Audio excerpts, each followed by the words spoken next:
할렐루야. 어떻게 한 주간 잘 보내셨습니까? 어제 원래 올려야 되는데 어제는 제가 카톡에 공지한 바와 같이 교회에 일이 있어가지고 못 올렸습니다. 오늘 신학서론 세 번째 시간입니다. 신학서론 세 번째 시간인데 신학서론 세 번째 시간을 하기 앞서 잠깐만요.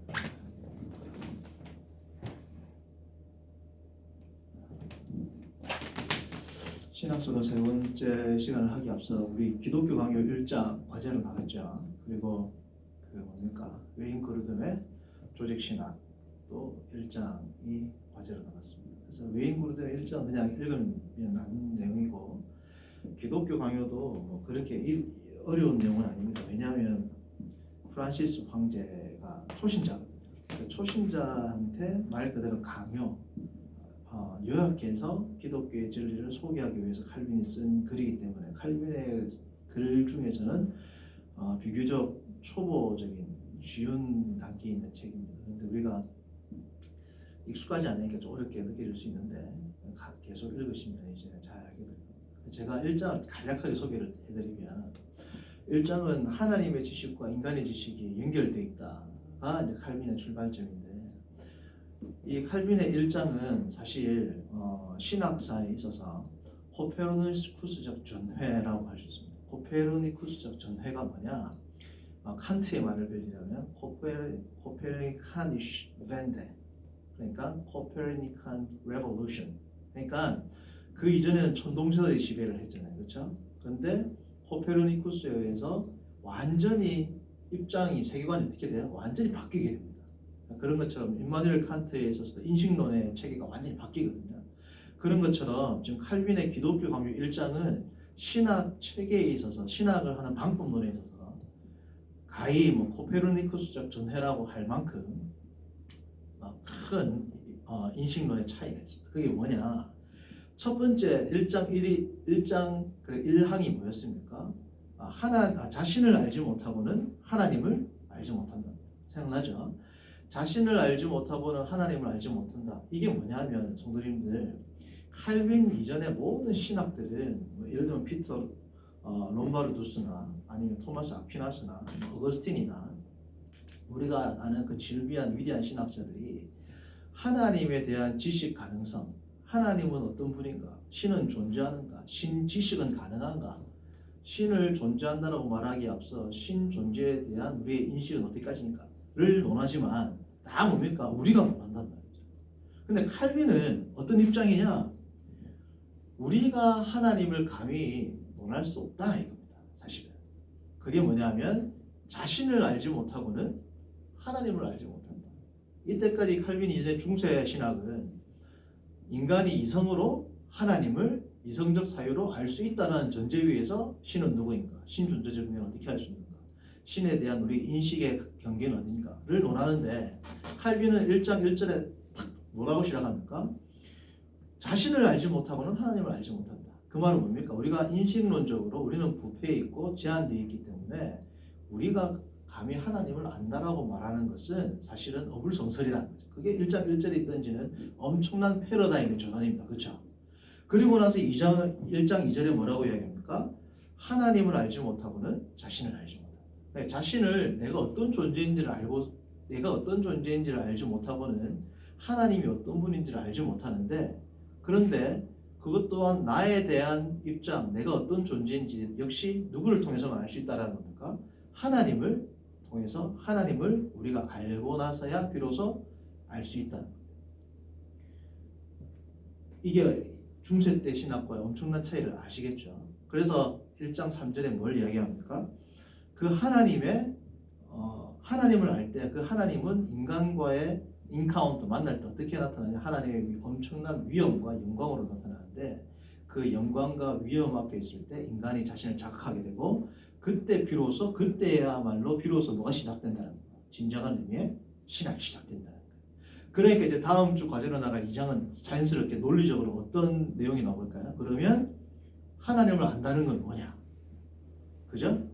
나 자신의 비참함을 알 때 이제 하나님을 알 수 있는 신학이 비로소 시작되는데, 그러면 하나님을 안다는 것이 뭐냐? 하나님을 올바르게 알기 위한 방편은 뭐냐? 근거는 뭐냐? 하나님을 아는 그 지식의 목적은 뭐냐? 그러니까 당연히 나오겠죠. 그게 이장입니다. 그러니까 기독교 강요가 아주 논리적인 책이기 때문에 그 장마다 있는 논리적인 연계, 연관성, 코히어런스를 따라서 읽으시면 칼빈의 의도를 깊이 잘 체계적으로 파악할 수 있을 겁니다. 그러면 정리는 이 정도 하고요. 자, 그러면 이제 본격적으로 이제 내용에 들어가겠습니다.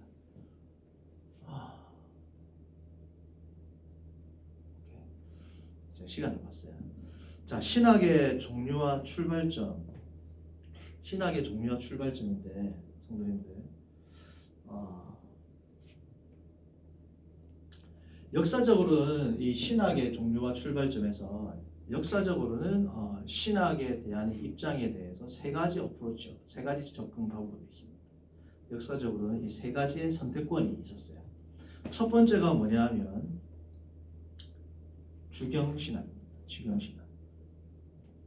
그게 뭐냐면 지금 제가 잘못 말씀드렸어요. 신학의 종류와 출발점에서 지금 제가 잠깐 깜빡했습니다. 신학의 종류를 제가 크게 네 가지로 본다고 그랬잖아요. 지금 뒤에 있는 신학의 입장을 지금 해야 될 걸 잘못 말했습니다. 정정합니다.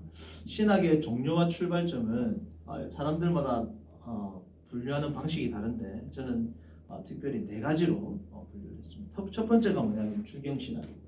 Theologia Exegetica, Exegetica. 그러니까 영어로 하면 Exegetical Theology.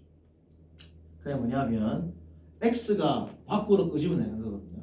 그러니까 성경으로부터 의미를 뽑아내는 겁니다. 하나님과 구원의 사역을 오직 성경에 집중하는 신앙의 문제와 대답 그리고 용어에 대한 것들을 어디에? 성경 연구에 국한하는 겁니다. 성경 연구에. 성경을 깊이 연구해 가지고 하나님과 그분의 사역과 그분의 존재 그리고 여러 가지 신앙 문제에 대한 해답을 내놓는 작업을 하는 신학이 뭐라고요? 성경신학 혹은 주경신학입니다. Theologia Exegetica 혹은 Theologia Biblica. 영어로는 Exegetical Theology 혹은 Biblical Theology 이렇게 말할 수 있습니다. 예를 들면 구약신학 있죠? 신약신학, 조금 더 범위를 좁히면 오경신학, 그리고 예를 들면 대선지서신학, 소선지서신학, 아니면 미가신학, 바울신학 이렇게 범위를 넓히거나 좁히거나 할 수 있는 다 뭡니까? 이 성경에 대한 연구를 치중하는 겁니다. 그리고 우리가 콕세우스부터 우리 개혁주의 전통에는 언약신학이 있죠. 그리고 화란 계열의 게알더스 보스부터 이렇게 또 시작되는 하나님 나라 신학이 있습니다. 그리고 21세기에 들면서 헤렘 연구가 활발하게 되면서 헤렘 신학이라는 것도 있어요. 자, 어쨌든 이게 첫 번째가 주경신학 혹은 성경신학이고 두 번째가 역사신학입니다. 우리가 잘 아는 뭡니까? 교회사.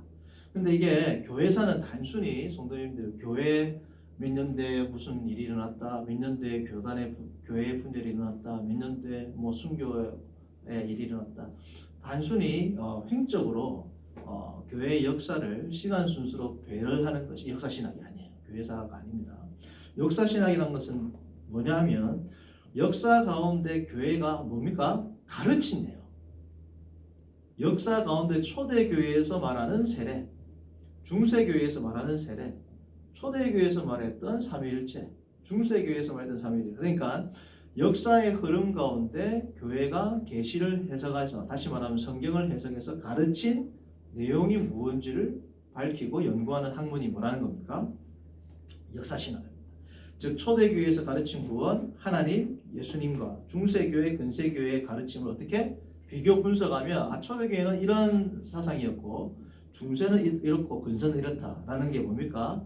이렇게 비교가 되잖아요. 그러니까 초대교회, 중세교회, 근세교회에서 말했던 예수님 혹은 성령님에 대한 이러한 역사적인 흐름을 밝히는 신학이 역사신학인데 또 다른 접근은 이런 접근이 있습니다. 가령 예를 들면 어거스틴의 저작 가운데 초기 작품과 후기 작품이 있겠죠. 여러 가지 작품이 있겠죠. 그래서 어거스틴의 신정론을 논할 때는 첫 번째 뭘 이야기하냐면 De libero arbitrio 라틴어로 영어로 말하면 대가 about 지금요. on about libero가 우리 영어로 liberty입니다. arbitrio가 뭐냐면 pick up choose 이 말이에요. 그러니까 그걸 붙이면 어떻게 됩니까? On free choice of the will.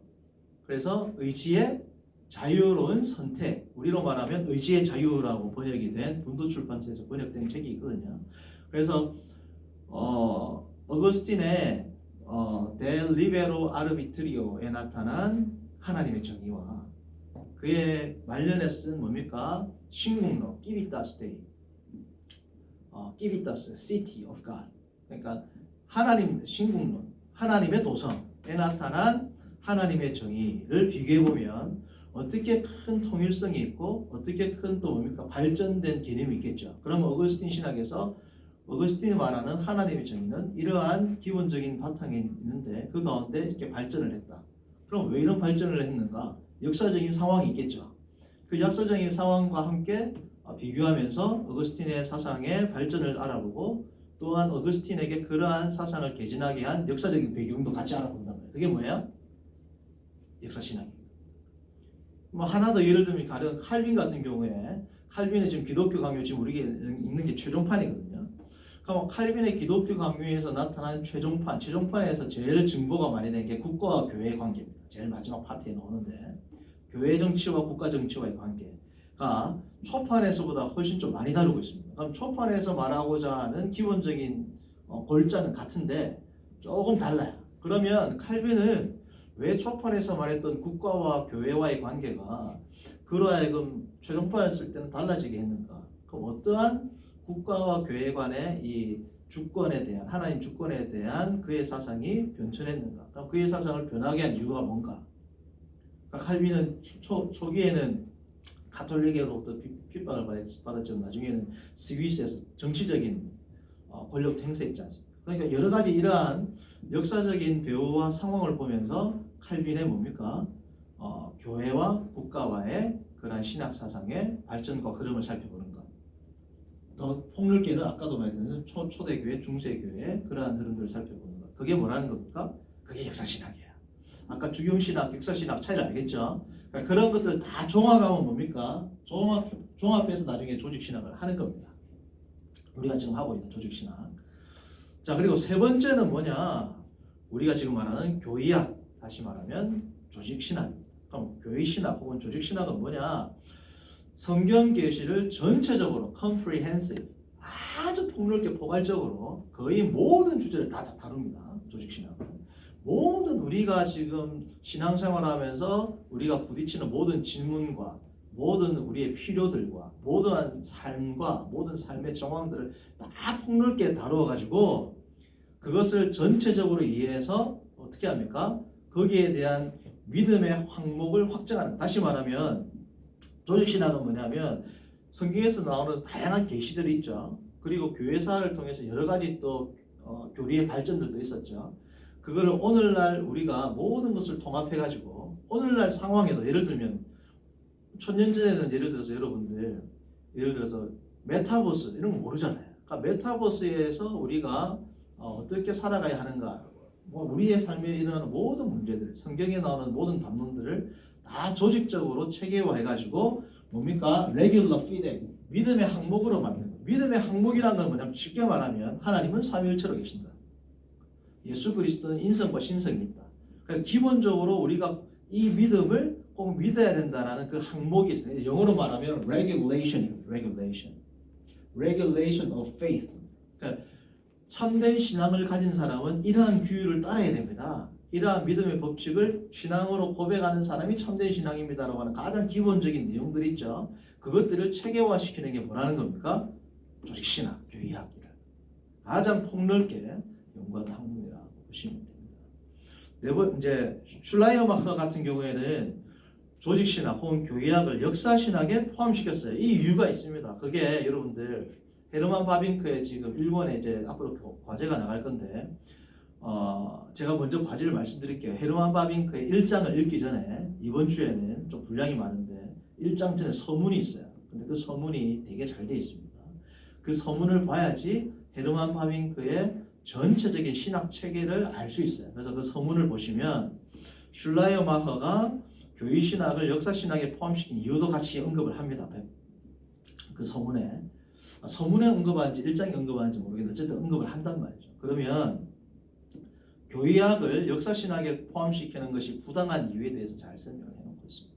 그러니까 제가 짧게 이야기를 하자면 교의학과 역사신학을 분리시키는 것은 사실은 철학의 임마누엘 칸트의 그 이성의 한계 내에서의 종교 그리고 비판 철학들 있잖아요. 순수이성 비판 그리고 판단력 비판 이렇게 보면 하나님에 대한 영혼에 대한 불멸에 대한 이러한 모든 담론들은 이성의 한계 밖에 있기 때문에 그것을 철학의 항목으로 넣을 수 없다. 이게 입장이거든요. 그러니까 슐라이어마커나 그 칸트 이후의 신학자들은 그 철학을 신학화했습니다. 그러니까 하나님에 대한 지식들, 하나님에 대한 담론들은 신학 체계 안에 있으면 된다, 안 된다? 안 된다는 거예요. 이성의 한계 위에 밖에 있기 때문에. 그래서 교의 신학이라는 것은 결국은 그냥 역사적으로 어떻게 신앙을 고백해 왔는지를 파악하는 아까 역사신학처럼 총시대 교회 때는 예수님을 이렇게 고백했다. 그 일밖에 할 수 없다라는 입장이기 때문에 이렇게 분류하는 건 정당하다, 부당하다? 부당하다는 말이죠. 그래서 그게 헤르만 바빙크의 책을 보면 이렇게 자세히 잘 기록해 놓고 있습니다. 그리고 네 번째는 실천신학입니다. Theologia Practica. 그러니까 실천신학은 우리가 잘 아는 거죠.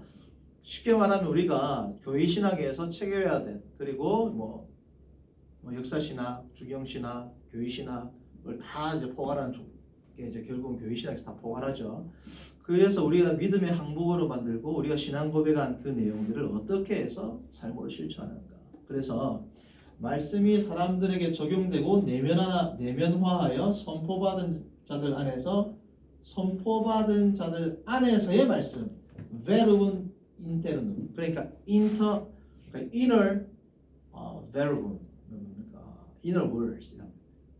그래서 우리 안에 있는 말씀들로 역사하도록. 그러니까 이 우리 안에서 우리가 가지고 있는 신앙의 말씀들이 이 안에서 어떻게 해요? 신앙의 체계가 삶으로 나오도록 하는 것을 다루는 게 실천신학. 예를 들면 목회학.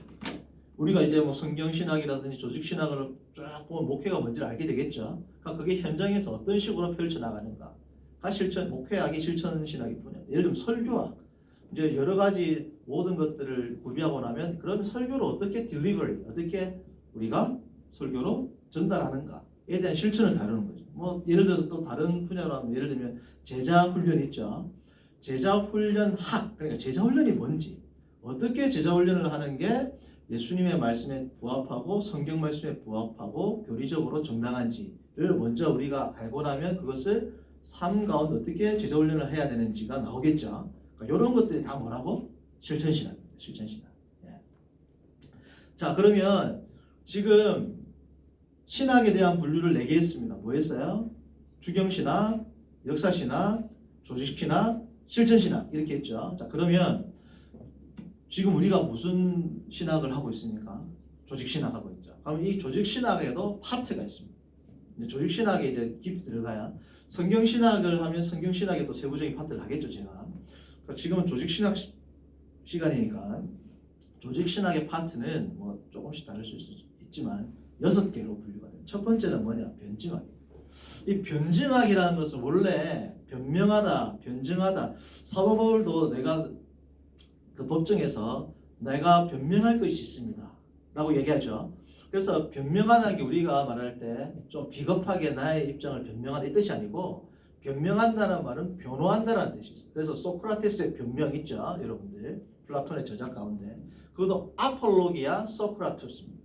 그러니까 아폴로기아가 뭐냐면 apology, 사과 뭐 이렇게 나중에 영어로 나오는데 아폴로기아가 무슨 뜻이라고요? 변명하다. 더 정확하게는 변증, 방어하다. 자기 입장을. 우리가 말하는 변호하다. 그래서 아폴로기아에서 나온 게 apologetics. 라틴어로는 apologetica. 그래서 변증학이라는 건 그러니까 뭘까요? 기독교를 방어하는 거. 기본적으로. 뭐로부터? 세속 신학과 세속 철학으로부터 기독교를 방어하는데 어떻게? 합리적으로 올바르게 체계적으로 변호하고 변증하는 학문이 뭐라고? 변증학이라는 겁니다. 그런데 변증학에도 분과가 몇 개 있어요. 이 분과에 대해서도 헤르만 바빙크는 쓰고 있습니다. 쓰고 있는데 변증화의 분과론은 단순히 기독교의 진리를 방어하는 것만이 아니라 방어만 하는 게 아니고 쉽게 말하면 공격을 하는 게 있어야 되겠죠. 세속 철학과 문화를 공격적으로 다루는 논쟁학. 논쟁학을 두 개의 영어 단어가 있습니다. 폴레미카 이거는 뭐냐면 단순히 이제 공격하는데 중심을 많이 들고 있어요. 그러니까 방어만 하는 게 아니고 참으로 뭐야 잘못된 것을 적극적으로 공격하는 논쟁학. 이게 폴레미카, 폴레믹스. 영어로 폴레믹스입니다. 그리고 에리스티카, 에리스틱스. 에리스티카는 헬라 그리스 신화를 보면 에리스 여신이 있습니다. 불화의 여신. 그래서 에리스티카는 에밀 브룬너, 그러니까 20세기 최고의 신학자라고 할 수 있는 칼바르트, 우리 입장은 아니죠. 어쨌든 학문적으로는 최고의 신학자라고 이야기를 하는 칼바르트와 같은 독일에 있었을 때 쌍두마차를 이뤘던 자연계시에 대한 이제 입장을 가지고 있습니다. 에밀 브룬너라고 있습니다. 에밀 브룬너라는 사람이 이 에리스티카라는 용어를 처음 이야기했는데요. 이 에리스티카는 공격을 할 때 뭐에 중점을 두느냐? 수사학적으로. 똑같이 이야기를 하는데 아주 언변이 좋은 사람 있죠. 우리로 말 쉽게 말하면 말빨 좋은 사람. 그러니까 어떤 논리적인 체계라든지 아주 통일적으로 논리적으로 엄밀한 것보다는 수사학적으로 남을 설득시키는 그 기술에 치중하고 있는 게 뭐라고요? 그게 에리스티카. 반면에 변호학 이거는 이제 이게 사실은 우리나라 말로 번역이 잘 안 돼 있습니다. 그러니까 저는 논박학이라고 더 이야기하고 싶은데 지금 헤르만 바빙크 책을 번역하는 분은 변호학이라고 써놨더라고요. 엘랭티카는 번역은 안 돼 있어요. 근데 변호학보다 논박학이 더 저는 맞는 것 같아요. 왜냐하면 엘랭티카는 뭐냐면 저기 칼빈 대학교의 교수인 칼빈 신학교 교수인 리차드 물러라는 교회사 교수가 이걸 이야기했는데 엘랭티카는 뭐냐면 아주 체계적으로 상대방인 진영의 잘못된 부분을 에리스티카는 수사학적으로 공격한다면 엘랭티카는 아주 체계적이고 논리적이고 그 체계 안에 있는 허점을 분석해가지고 공격하는 것. 그게 뭐라고요? 엘랭티카입니다. 논박한다. 공격한다. 그래서 변증학은 크게 방어하는 것뿐 아니라 변증학 분과 안에 뭐가 있다고요? 논쟁학과 변호학 혹은 논박학이 있기 때문에 기독교를 효과적으로 방어할 뿐 아니라 어떻게 효과적으로 공격하는 수단도 갖고 있는 것이 변증학입니다. 두 번째는 철학적 신학. 시간이 여러분들 20분에서 25분 해야 되기 때문에 지금 빨리 할게요. 여기까지. 철학적 신학은 뭐냐면 쉽게 말해서 철학에 영향을 받는다 이렇게 생각하시면 안 됩니다. 철학의 도구들 있죠. 철학을 할 때 아주 엄밀하게 논리적인 체계를 따라서 철학을 한단 말이죠. 그렇죠? 인식론이라든지 존재론이나 형이상학이라든지 여러 가지 방법론이 있단 말이죠. 그렇죠? 그래서 철학적 신학은 하나님을 이해할 때 철학을 뭐로 사용한다? 도구로 사용하는 것과 영향을 받는 것은 완전 다릅니다. 성도님들, 그죠? 예를 들면 제가 히브리어를 도구로 사용하지만 히브리어 안에 있는 원어, 그러니까 옛날 고대 언어 안에 있는 또 여러 가지 세속 문화적인 표현들이 있거든요. 여러분 삼위일체라는 헬라가 원래 어디서 나왔냐면 저기 헬라 철학에서 나왔어요. 그렇다고 해서 헬라 철학에서 말했던 삼위일체라는 그 단어가 신플라톤 학파에서 나온 단어거든요. 드리아스라는 단어. 그럼 이 단어를 우리 기독교에서 사용한다고 해서 신플라톤 학파가 말했던 토헨 일자의 자기 전개 방식에 기독교가 영향받은 게 아니라는 거죠. 그렇죠? 그 단어만 착용하는 거예요. 마찬가지로 철학적 신학은 철학을 도구로 사용하는 겁니다. 그래서 이러한 인간의 자유의지라든지 하나님의 존재 증명 이런 것들에 대한 문제를 다룰 때 유용한 도구로 쓰일 수 있습니다. 오늘은 2번까지 할게요. 2번까지. 그래야지 20분이거든요. 조금 더 할까? 30분까지 못 하는데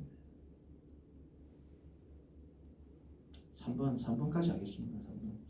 3번 하면 4번도 연결되는데 안 돼. 그러면 2번까지 하고 이번 주에 시간이 또 나면 제가 이번 주에 살짝 또 시간을 내서 하겠습니다. 2부.